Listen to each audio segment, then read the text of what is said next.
Volám sa Anna Francejová, som predsednička tohto združenia, to znamená občianskeho združenia Ateliér neprofesionálnych výtvarníkov, ktorý funguje veľmi dlho už, niekoľko desaťročí. A ja osobne sa venujem najmä kresbe ceruzkou, uhlom, pastelom, ale aj malbe, akryl, olej. Takže to sú také, a tematicky sú to prírodné témy, to znamená zvieratá, plenérne malby, krajina, proste všetko, čo sa týka prírody. Ale samozrejme, že ciele sú aj ďalšie.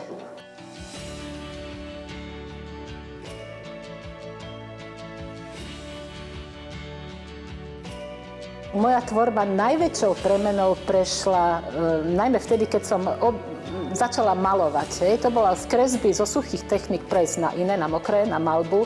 To bolo pre mňa veľmi náročné, nakoľko som absolútne samouk. Takže som prechádzala tým znechutením, kedy som mala problém miešať farby, samozrejme, ale práve ten pokus, omyl, to ma posúvalo ďalej. To bolo najhoršie obdobie pre mňa, čo sa týka prechodu z jednej techniky na tú druhu.